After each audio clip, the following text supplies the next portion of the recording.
નમસ્તે દોસ્તો, 2014માં ભારત સરકારે બંધારણમાં 99મો સુધારો કરીને સુપ્રીમ કોર્ટ અને હાઈકોર્ટના જસ્ટિસની નિમણૂક માટે નેશનલ જ્યુડિશિયલ એપોઇન્ટમેન્ટ કમિશનની રચના કરી હતી. પરંતુ સુપ્રીમ કોર્ટે પોતાને મળેલા જ્યુડિશિયલ રિવ્યુના અધિકારનો ઉપયોગ કરીને 4-1ની બહુમતીથી તેને ગેરબંધારણીય કરીને રદ કરી દીધો હતો અને તેના કારણે જસ્ટિસની નિમણૂક કરવા માટેની કોલેજિયમ સિસ્ટમ જે પરંપરાગત રીતે ચાલી આવતી હતી તેને બહાલી મળી હતી. અહીં સવાલ એ થાય છે કે શું કોલેજિયમ સિસ્ટમ એ બંધારણીય છે? તો એનો જવાબ છે બિલકુલ ના. બંધારણના એક પણ આર્ટિકલની અંદર બંધારણના આર્ટિકલ નંબર 1 થી 395 સુધી આપ અભ્યાસ કરશો તો કોઈ પણ જગ્યાએ આપને કોલેજિયમ સિસ્ટમનો ઉલ્લેખ જોવા નહીં મળે. હાઈકોર્ટ અને સુપ્રીમ કોર્ટના વિવિધ ચુકાદાઓથી ઊભી કરવામાં આવેલી આ સિસ્ટમ છે. આનાથી ઉચ્ચ વર્ણના વકીલો જ હાઈકોર્ટ અને સુપ્રીમ કોર્ટના જસ્ટિસ બને છે, જેના કારણે SC, ST અને OBCના વકીલો અને અન્ય રીતે વંચિત હોય તેવા વર્ગના વકીલો ગમે તેટલા પ્રતિભાશાળી કે પ્રતિભાવંત હોય તો પણ એમને જ્યુડિશિયરીમાં સ્થાન મળતું નથી અથવા તો બહુ ભાગ્યે જ મળે છે.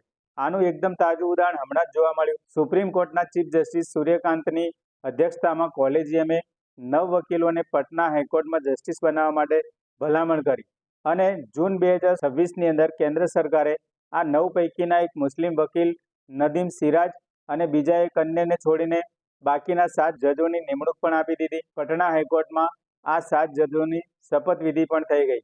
નવાઈની વાત એ છે કે આ તમામ પૈકીનો એક પણ SC નથી, એક પણ ST નથી, એક પણ OBC નથી કે એક પણ પછાત વર્ગનો નથી. આ તમામ વર્ગોના પ્રતિનિધિત્વનું શું થયું એવો કોઈ પણ પ્રશ્ન કર્યા વિના ચૂપચાપ કેન્દ્ર સરકારે આ રીતે ભલામણ કરાયેલા લોકોને નિમણૂક આપી દીધી. ત્યારે કેન્દ્ર સરકારની નિયત ઉપર આપણને ચોક્કસથી શંકા થાય જ. જ્યાં જસ્ટિસની પસંદગી જે આ રીતે વર્ણ અને જાતિના આધારે થતી હોય ત્યાં ન્યાયની અપેક્ષા સામાન્ય માણસ કેવી રીતે રાખી શકે? જસ્ટિસના નામોની ભલામણ કરનારી પટના કોલેજિયમના 3 સભ્યો ઉચ્ચ વર્ણના હતા અને તેમણે જ આ 9 નામ રજૂ કર્યા હતા.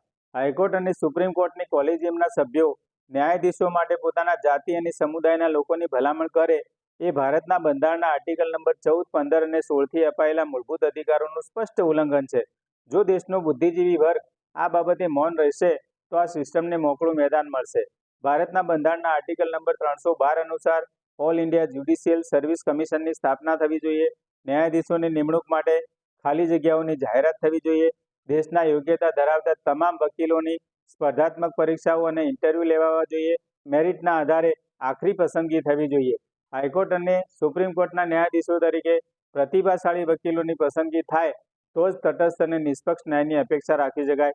દોસ્તો, વર્તમાન ભારતમાં બનતી ઘટનાઓની નિષ્પક્ષ સમીક્ષા કરવાનો અમારો આ પ્રયાસ આપને ગમે તો અમારી ચેનલને શેર અને સબસ્ક્રાઇબ અવશ્ય કરજો.